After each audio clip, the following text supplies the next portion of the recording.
This is Steve Zeltzer with WorkWeek. There have been massive strike actions by workers throughout Belarus, which in part was ignited by the failure of the government to deal with COVID-19.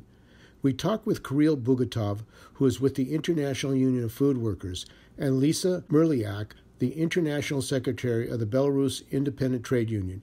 She spoke to us the morning after she was released from jail after an international solidarity campaign.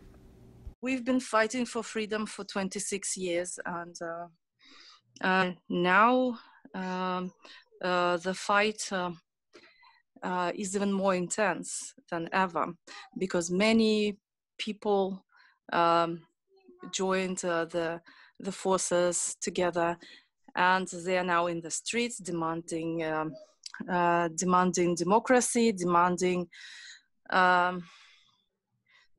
rights, and demanding a fair election. The situation changed in 26 years due to many reasons, due to the regime making many mistakes, and making many people angry.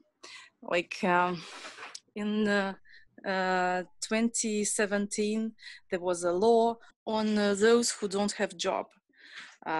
Those who are jobless, they're not getting money from the state, but they're supposed to pay the money to the state for having no job.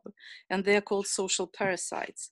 It arose a lot of protest in the country in 2017, then in 2018, then in 2019 with the outbreak of COVID-19, when the government chose a strange strategy to struggle with it, saying that it doesn't exist, that it is our fantasy, this is our psychosis in a way. A lot of ordinary Belarusians understood that they were on their own, and they started to organize many initiatives, trying to help each other, trying to help the medical workers with the health and safety measures, like trying to sew masks, protective masks, making protective screens, sewing special clothes for the doctors, because the doctors were not provided by the state or by the Ministry of Health with all this equipment.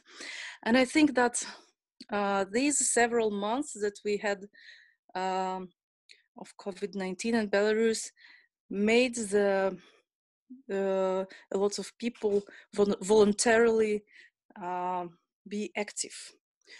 And as soon as the elections were announced, many people mobilized and actually thought that they might bring some change to the country and to this regime.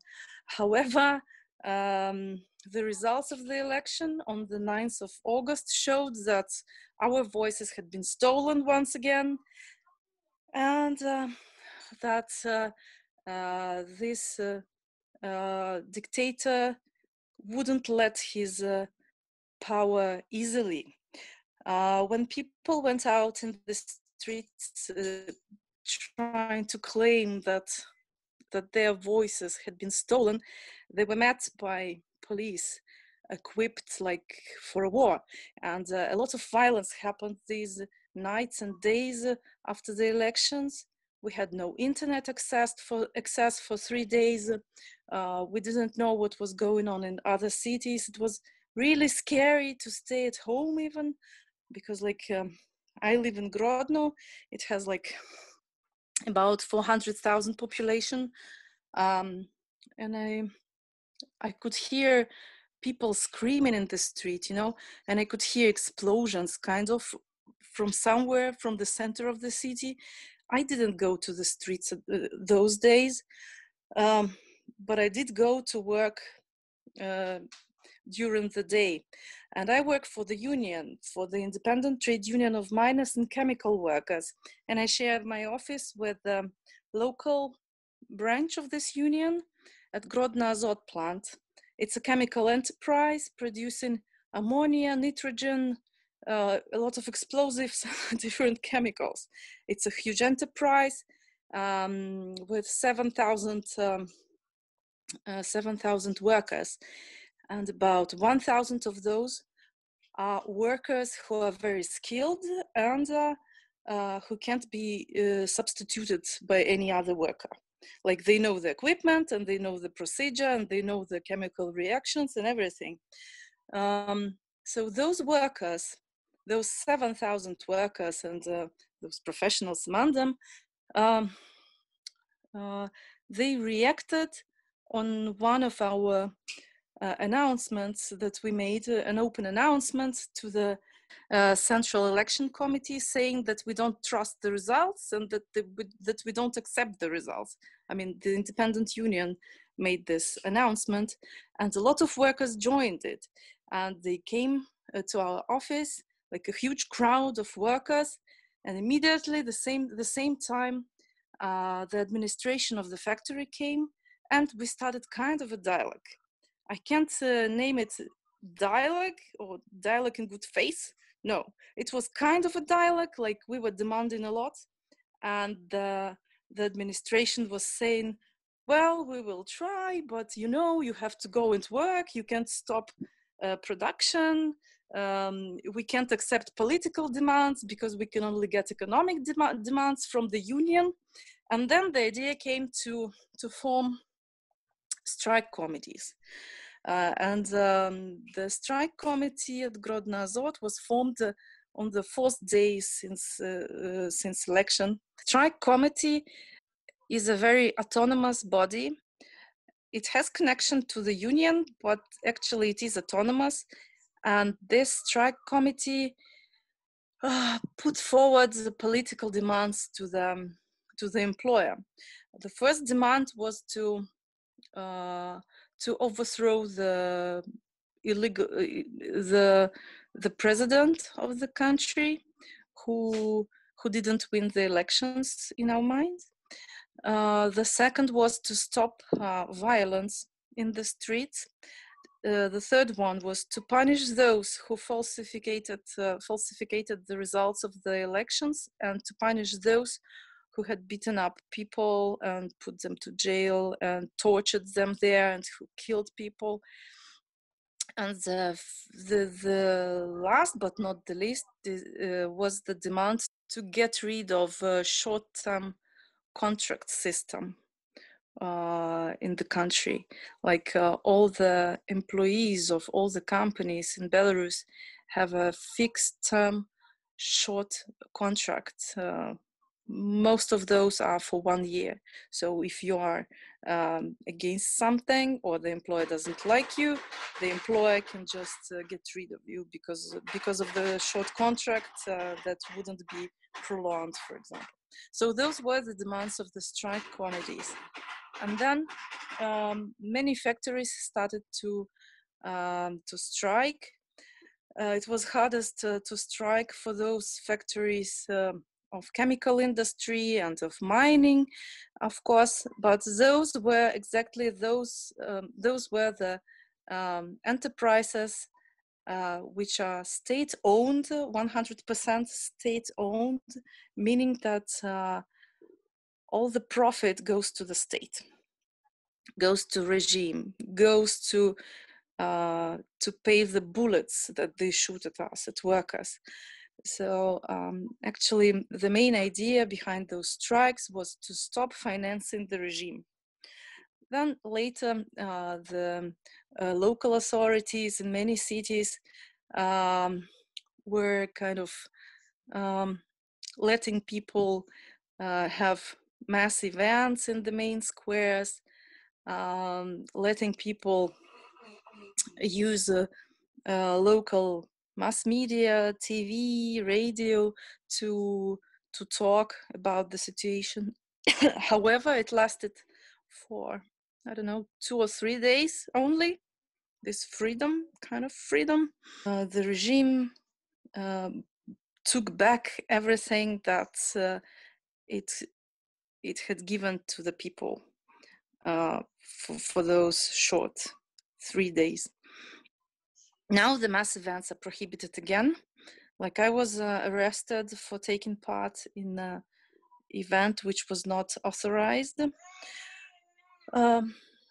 Strike committees try to organize, but it is quite hard, as many of the strike committee members, activists, and the co-chairs are put in jail, interrogated by the secret police, this KGB, which still exists in Belarus. Some most active members of strike committees go abroad because they are afraid of losing their life or health. Or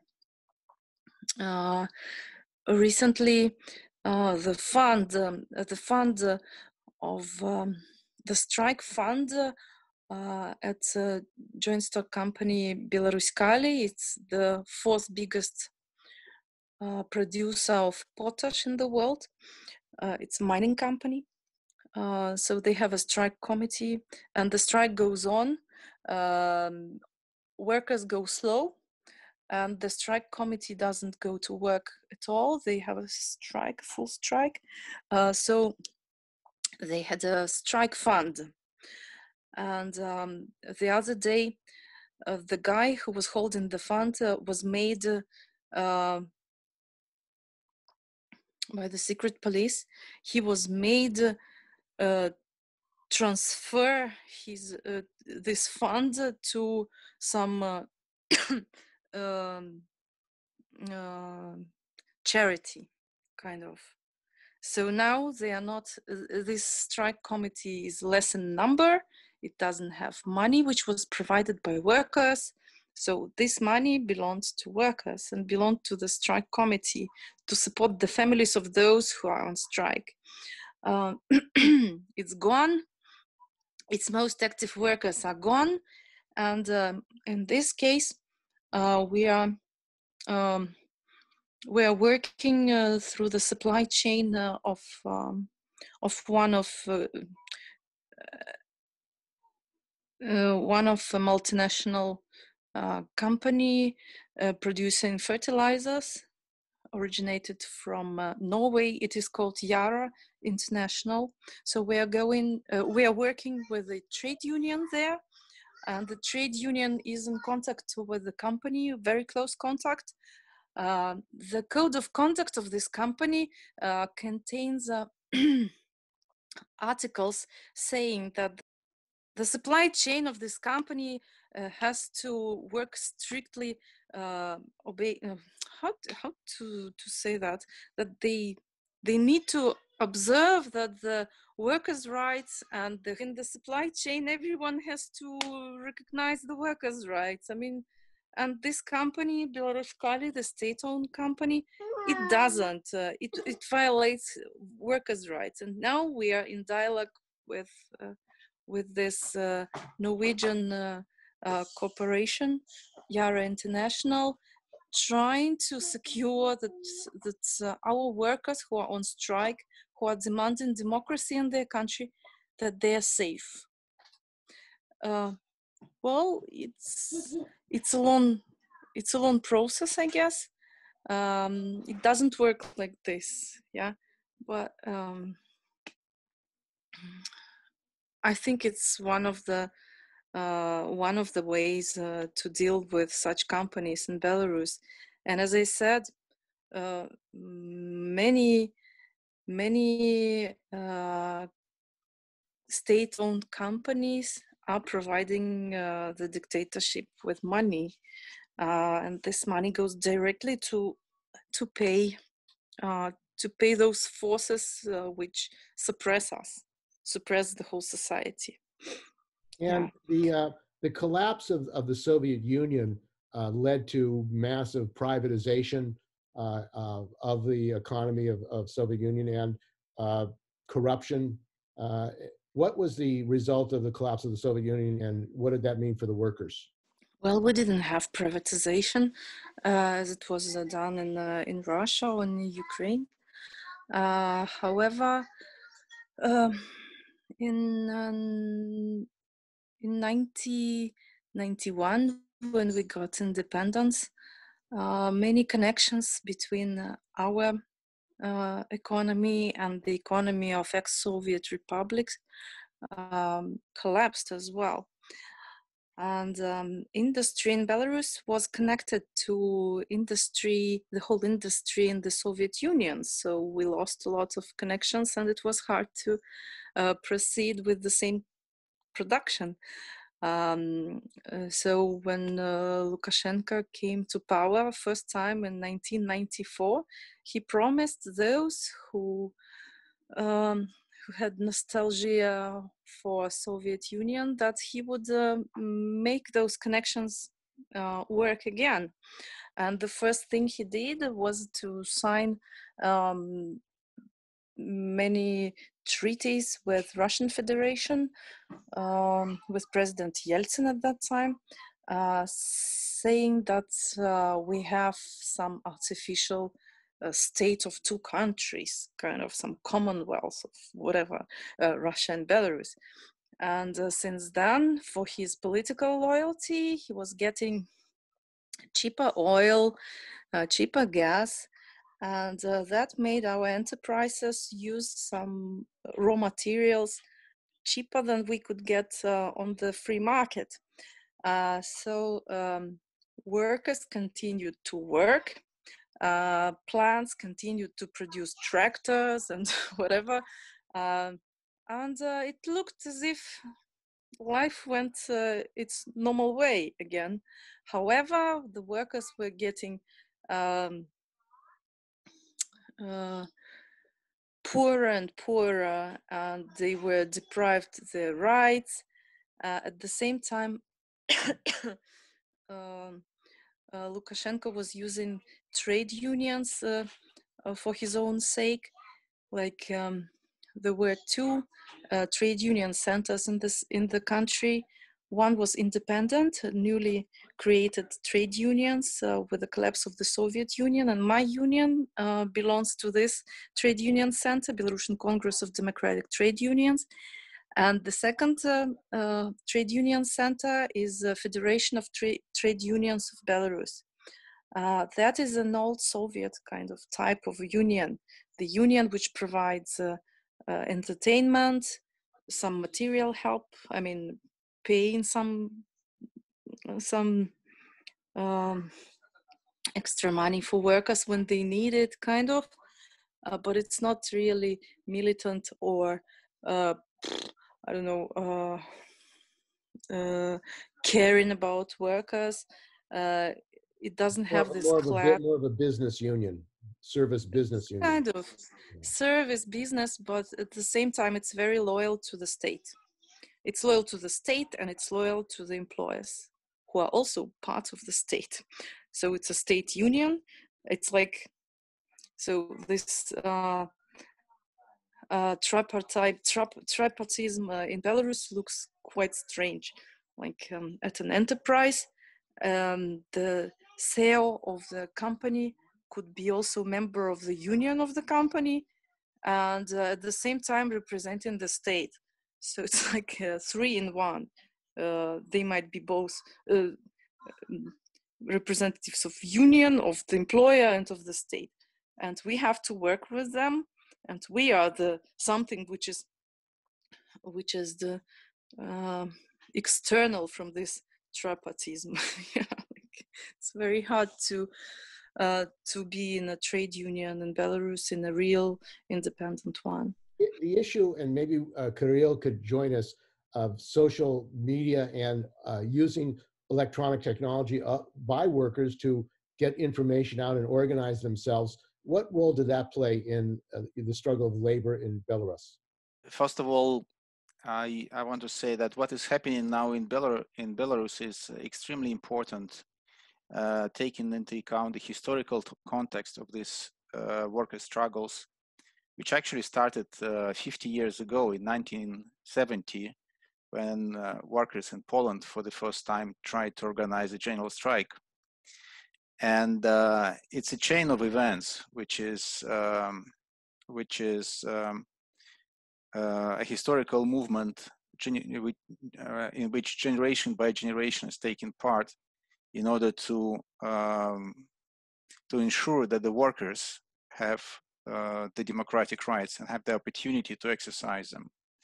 under the Soviet regime in Poland in 1970s and in Belarus in 2020, and Belarus actually inherited this system of the Soviet industrial relations. People had no choice. In Belarus, there are no independent media, there are no independent political parties, there is one party system, and this party is actually state apparatus. Everything is under control, and there is a state-controlled federation of trade unions, which Lisa mentioned when she described the situation in the country. But this structure is called a trade union, but in fact, it's an internal police in the enterprises. It's a structure which is created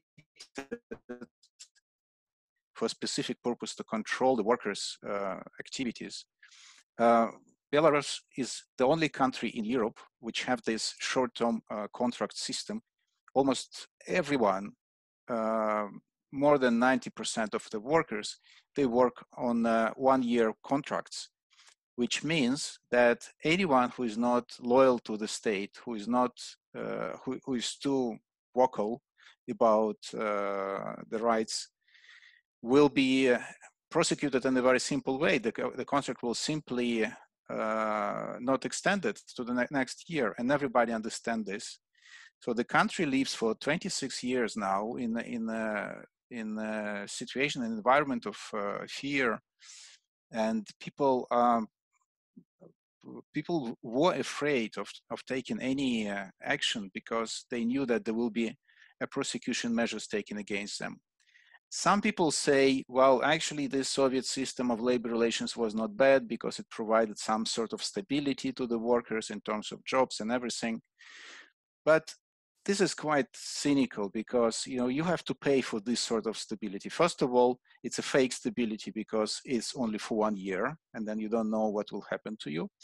Secondly, you have to pay for that by refusal to participate in the rule of the country, and even to raise the demands concerning the pay level or the working conditions is not possible because free trade union activity is banned. The very few democratic trade unions which still exist in the country, they represent only several thousand members in the country of 10 million, almost 10 million inhabitants. And this is a union which is represented by Lisa in this talk, and I'm very glad that she was able to join us in spite of all the family circumstances and all the busy times on the streets and in organizing these days. But these democratic trade unions is really a group of workers which are struggling every day to overcome their fear and to maintain their solidarity within this democratic union movement. And today they are one of the leading structures within the protest movement. And what I want to say more about the comparison of the systems, because we saw Soviet Union was collapsing and 15 countries appeared on the geographical area of the former USSR. If you compare the wage level in Belarus with the neighboring countries like Lithuania or Latvia, you will see that people are paid 3 times less in the so-called socialist Belarus. Their income level is miserable. In addition to that, they have no rights and really this fake stability. And finally, they decided it has to stop. Enough is enough. And the social media played a very important role in this. When during the election campaign this year, there was a presidential election, the President Lukashenko decided, I will call him former President Lukashenko because he lost these elections, but he decided he will stay for 5 more years after 26 years of rule. And that provoked an alternative movement of several candidates decided they will run against him. So he decided he will place all these candidates, real candidates, under arrest. And a fantastic thing happened, which is part of the general feminization of the protest movement across the globe.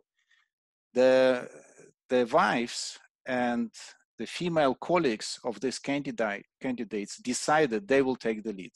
They will step in and they will replace men in this political struggle. So the faces of this campaign was really female. 3 women decided they will lead this campaign and will fight for the position of the president. And Svetlana Tikhanovskaya was the formal candidate, and she ran a fantastic campaign. And within this campaign, a lot was said about personal experience of being a woman in Belarus, and how it feels to be a second-hand person in your own country.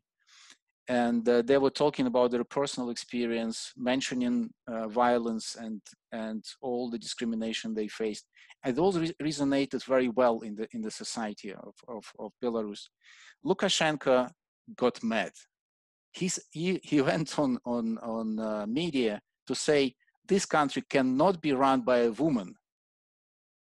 He said women are not able, they're not capable to run a country. They're not capable to become a president. So at least half of the population of the country took it up front like a personal attack. How is it possible that we have no right? We are citizens of this country. And there is a very strong feminine element in this campaign. And the campaign was run mostly by social media, by YouTube and by Telegram. Telegram channel, which was created some time ago by few people who just decided they will post alternative news. The Telegram channel, which is called Nechta, at the beginning of the electoral campaign, had about 50,000 followers. Currently, it's the largest media. I don't think we can call it alternative media because now it's a mainstream media. The channel have 2.5 million subscribers, 2.5 million in a country of 9.5 million population, which means every family reads the news from this Telegram channel and nobody trusts what they see on the TV. It's not only that people are reading this news, but they're making this news, because Telegram is a news channel which is made by people.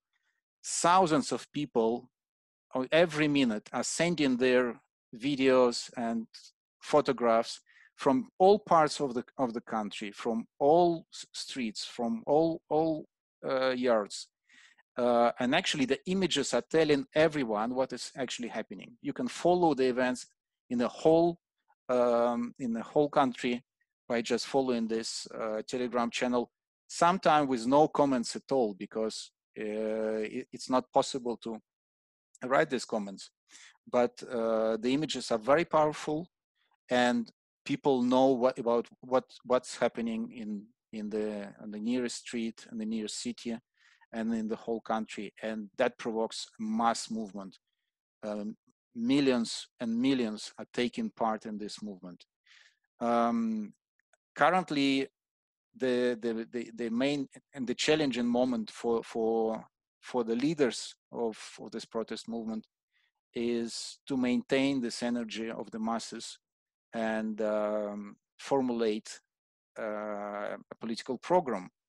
In their political program, currently they have only one point, which is we have to make Lukashenko to resign, and we have to run new elections, which will be fair elections, and we will have a fairly elected president.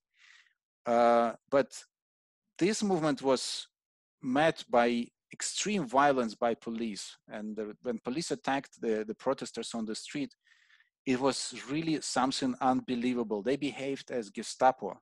This is what Belarusian people say. They like Nazis. They're trying to kill us on the streets. It's not just to threaten and to get and clean the streets, but really more than 7,000 people reported that they were brutally tortured by police within 3 days. And then workers came on the stage. The workers started to create these strike committees, and their first demand was stop the violence or we will stop the factories. And I have to say that this call was heard. And it was the first victory of the labor movement, because the police started to behave differently. There's still quite a lot of repressions, but these repressions are targeted. They're trying to kidnap and arrest union leaders, strike committee leaders, but it's not a mass and brutal attack on peaceful protesters as it was on the 9th and to 11th of August. So the workers again showed that they are the real power in this country, that they can influence the development, and the authorities had to accept this. What will happen next really depends on the workers' ability to organize. First of all, to protect those who are targeted, in the same way as Lisa, who was arrested and then kept in a police station for several hours, but she was released because the police officers, they felt the pressure from the international labor movement. We simply posted on Facebook the telephone number for this police office, and I don't know if Lisa will want to say what was happening inside of the police station, but everybody who called the police officers said they were really puzzled, they were really impressed, they didn't know what to do, they didn't know what to answer. When people started to call from European countries, from Russia, Ukraine, Japan, from Ghana, they've never heard about Ghana in their life. So it really helped them to get some sense of what this international labor movement is about. So we need to continue building these solidarity links, provide as much as possible our support to the Belarusian comrades. And unfortunately, what we see now on the streets of Belarus is not very different from what we can see on the streets of Hong Kong or on the streets of American cities. There is a lot of police violence and there is a lot of brutality, and the fights are going everywhere. So Belarus is just adding East European huge territory to this international fight for democratic rights. And this fight is becoming truly global. Thank you, Kirill. And this struggle in Belarus, it's not well known in the United States. Most people don't know where Belarus is, but it seems like the workers fight for democracy against the repression and also against their labor conditions. Their one-year contracts is important, not just in Belarus, but all over the world, the right for workers to have security. What has been the reaction of unions in the rest of the world and the unions in Russia to this struggle in Belarus? In terms of political statements, there were quite many and immediate messages coming from the headquarters of the International Trade Union Movement, the ITUC, International Trade Union Confederation, and several global union federations took a very strong position demanding to stop violence in the country and stop repressions against union leaders. Russian trade union centers, there are 2 trade union centers in Russia, both affiliated to ITUC, also made very strong statements, which I think is very important in terms of the geographic division of the jobs, because Lukashenko, he said to the strikers in Belarus, he said, if you go on strike, we don't care, because there are a lot of people from Ukraine and from Russia who can come here and do your job instead of you. The immediate response from the mine workers in Ukraine, and then from both trade union confederations in Russia, was to say, don't even think about this, we are not scabs. So that was a very positive response of the threat of bringing in scab workers from other surrounding countries. The structure you're saying in Belarus is state-run companies, but basically autocratically run, where the workers don't have any democratic rights. How would you compare that to, for example, China? Many companies or other countries around the world where you have state-run companies and the workers have no democratic rights, and as a result are under threat. Actually, there are a lot of similarities. The system of relations, industrial relations, which was built by Lukashenko, is very much similar to what we see in China, and the role of state trade unions is the same, with one exception in China, that was Hong Kong, where free trade unions were in existence, and now struggling and leading the struggle to keep the democratic rights on their territory. The situation in Belarus was very, very similar. As I said, it was the Democratic Trade Union Confederation is an island, it was sort of an isolated island in Belarus. In comparison, proportionally, the state-controlled federation claims 4.5 million members, which are fake members. Most of these people don't even know that they're part of this federation. And the Democratic Trade Union Center was about 10,000 members. So proportionally, there is a big difference in terms of militancy and in terms of the way people see why they want and why they need the union. Of course, the Democratic Trade Union Congress is much stronger. And one of the consequences of the current situation and development in Belarus, a lot of factories and a lot of workers now reported that they are leaving massively in big numbers. They are leaving the state-controlled federation because they don't want to support the state regime by their own fees and even by their formal membership and affiliation with that. So we will see the statistics soon. Maybe this 4.5 million will disappear very fast. I remember in some of the former Yugoslavian countries, when situation was changing, the state-controlled unions were collapsing, and democratic unions were increasing their membership very strongly. But that was also a challenge for them, because they didn't know if these members are to be easily accepted in the democratic trade union. Most people who have no experience and no tradition of being part of a democratic organization, bringing some other culture into your structure may represent a threat to the nature of democratic union. But that will be something to consider for the future. But the current the tasks of the moment is to develop stronger links and institutional base for the nationwide democratic trade union movement in Belarus. And also we have the issue in the United States of increasing repression by the Trump administration, actually privatizing the post office, destroying postal machines, saying that people should not be voting by mail, particularly Black communities, poor communities, Latino communities, and this dictatorial and move towards fascism in the United States even. Lisa, what do people think, workers think about what's happening on a global level and what their future is in this whole global situation?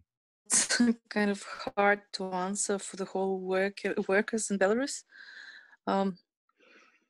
We understand that we don't live on a separate planet, and we are part of the globe, and that many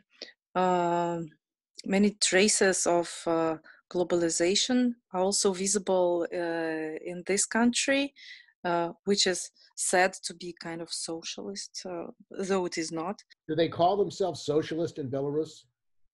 Does the government say that this No, is they don't. Socialism? No. No, they actually don't. And socialism is as dirty word as it is in the United States, I think.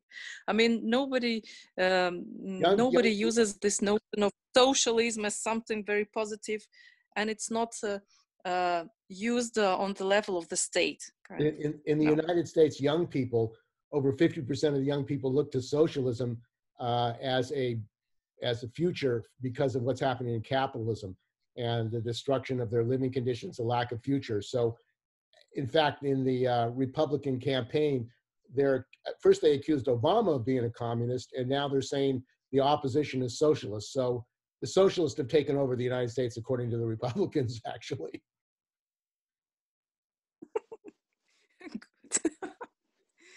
Well, so what we live in can be called state capitalism, and the state is totalitarian. So there's no socialism here in this state, actually. And the capitalist is the bureaucracy, state bureaucracy, and this repressive machine is used to bring more and more power and money to this state capitalist kind of, and we are more like slaves than free citizens kind of, and labor is not a right in this country, but is an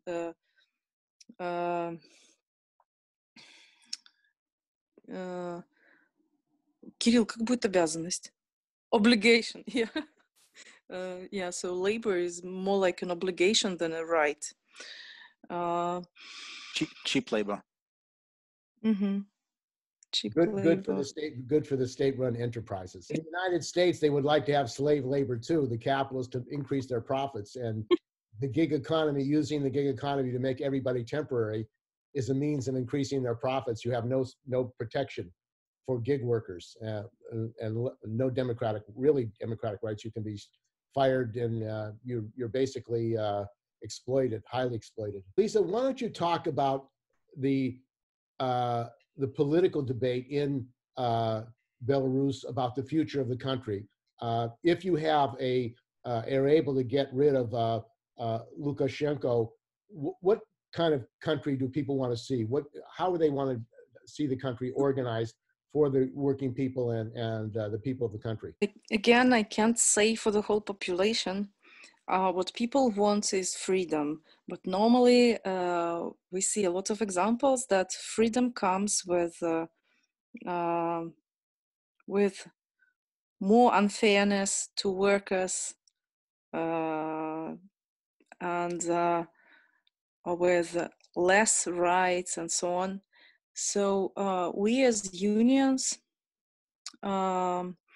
we hope that we will have time and place to to create such structures that would struggle with the new government. Like we believe that the new government that might come would be neoliberal, and some populists. They would talk about freedom, and on the background of this freedom, they might bring privatization. They might sell whatever our land and so on. And we as unions, we are afraid of this thing. However, I can't say that the workers are thinking of it at the moment, because what we think of at the moment is how to get rid of this regime, which is also not providing anything good for the population.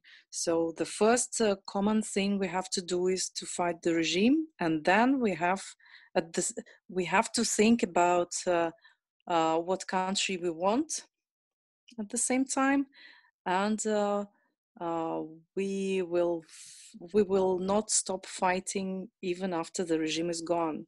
You said that part of the explosion of anger and frustration was the failure of the government to protect the people over the COVID virus. And of course, in the United States, the capitalist system here, both Democrats and Republicans, neither political parties really prepared with public health care for a pandemic, even though they were warned by scientists, by medical experts that this was coming. You see this pandemic as what it created, a crisis where people began to question who was in charge and whether or not they were representing the people and the working class in Belarus? Yeah, true.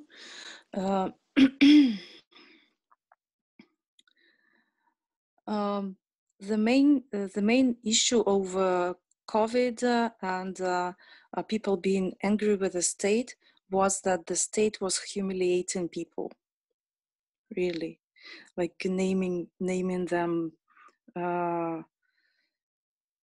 very bad names, actually. Yeah, so many people first, they were humiliated by this, and then they understood that the state doesn't show the numbers. I mean, they were hiding the numbers of those who were newly infected each day. Then they were hiding the numbers of the deceased. They were hiding the numbers of those who are on artificial ventilation of lungs. I mean, we couldn't get any information. We just knew that many people were dying, though it was written in the death certificates that they died of some other disease. And COVID was very rare to be there. So this showed that this system is lying all the time. And this time it was lying about life issues, which were important for each family. It was not a political issue of some activists, you know. It was everywhere. It was invisible, like this virus, and many people were horrified with what is going on. So maybe this thing mobilized a lot of people. They started to mistrust state media, and they started to trust independent media more. And really many people got applications of those Telegram, Viber, whatever, all those applications that we are using at the moment, and Zoom, and everyone was communicating with their families. Many Belarusians live abroad. Many Belarusians are migrants in many countries, and this virus can't be stopped by borders, and the situation is equal everywhere. So we found other ways, other sources of information, and it was so widespread that everyone mistrusted the Ministry of Health, the president, and this policy of the state towards the COVID.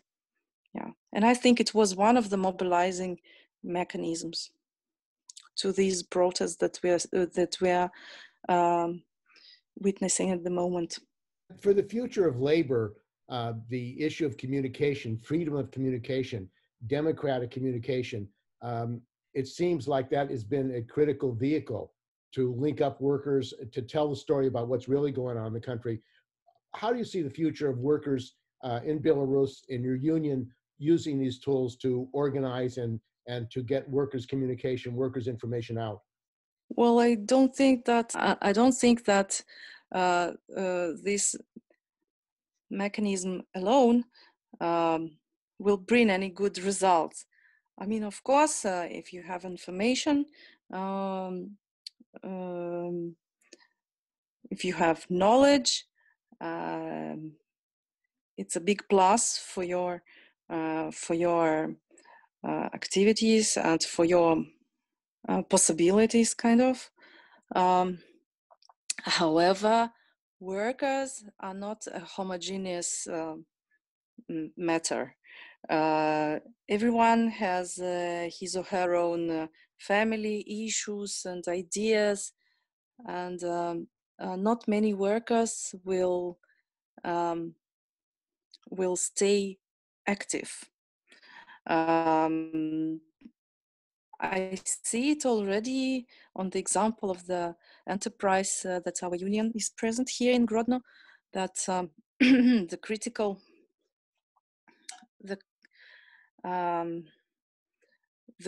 mood, or the mood for activities is weaker and weaker with each defeat that we get.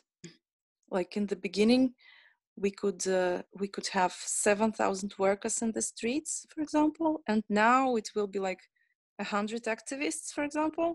So I think that even though we have the mechanism of communication with the international workers movement, with less sharp problems, workers might become passive again. Yes, well, there's massive repression, and people are afraid of losing their jobs. People are afraid of being arrested. As you were arrested, there's a terror against working people for speaking out, and obviously that fear is creating a hesitation from doing any political activism or fighting for their rights. Well, lastly, I mean, maybe you can talk about what working people in the United States and around the world can do to support your struggle, Lisa, and the struggle of workers of Belarus. I wish we could organize solidarity strikes all over the world, but that is not possible, I'm sure, because all the workers stay in their countries isolated. Kind of this globalization still doesn't provide us with this global I don't know, global spirit of solidarity, and we are still separated and think of our own problems, unfortunately.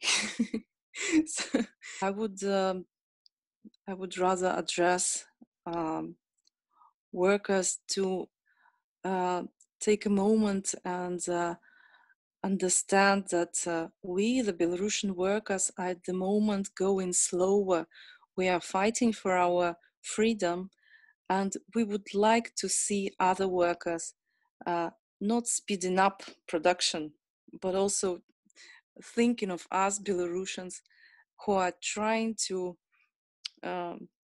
build our own future now at the moment by slowing production, by protesting every day, by not agreeing to do what the government wants from us.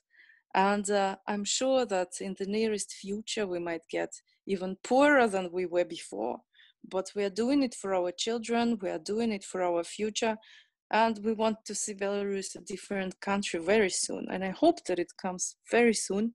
However, it looks like it's gonna be a long way, actually.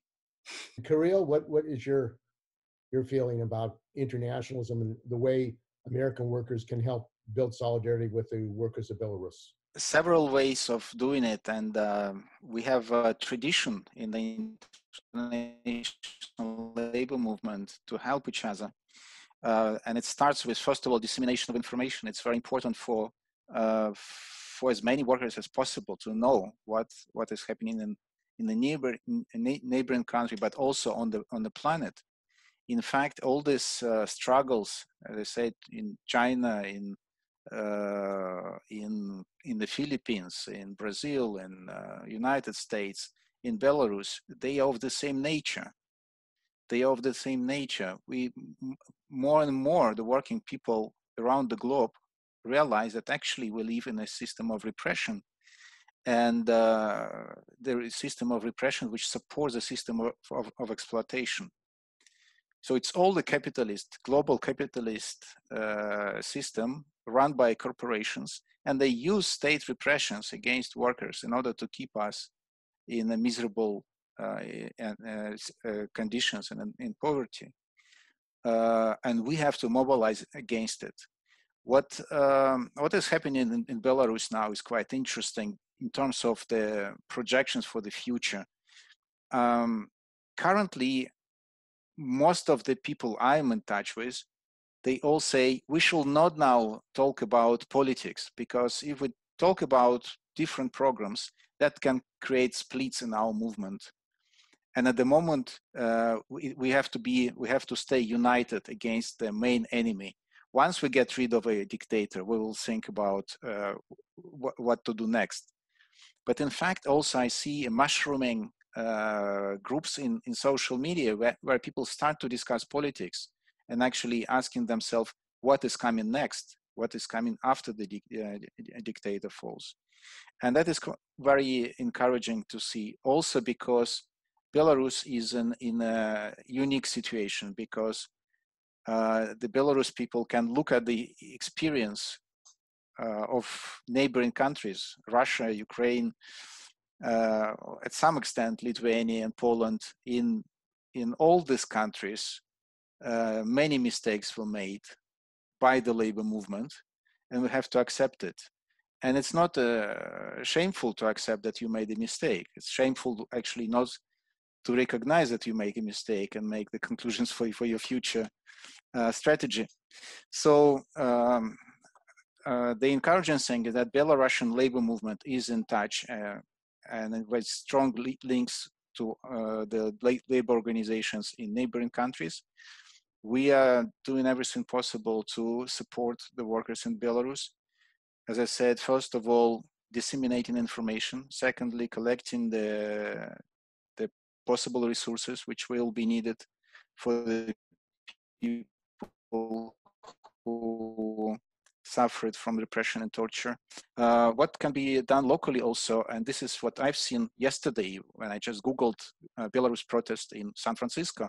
I've seen huge group of people on the streets with the flag of Belarus, trying to attract the attention of the local media and local organizations, local politicians to what is happening in Belarus. I think it's important that workers' organizations, trade unions pay attention to this and come and join this protest and show, by joining this protest, to show solidarity with those people who are on strike in Belarus. Lisa is absolutely right. In a time of repressions, the morale goes down very fast. The only way to get it back on proper level, on proper for continuing the fight, is when people feel they are not alone and they feel the solidarity. This solidarity messages means a lot to the workers who are in a situation like this, fighting on the forefront. So let us try to use these difficult times for all our movements, country by country, but we should try to use these difficult times for us to build a stronger and united international labor front against dictatorships and against the exploitation. Okay, well, I want to thank Kirill Buketov with the International Union of Food Workers, IUF, and Lizaveta Merliak with the Belarus Independent Trade Union Movement for joining us on WorkWeek. And I want to encourage American workers all over the world to stand up and join together and support our brothers and sisters in Belarus and other countries who are coming under attack. So thanks for both of you for joining us on WorkWeek. You too. Solidarity forever.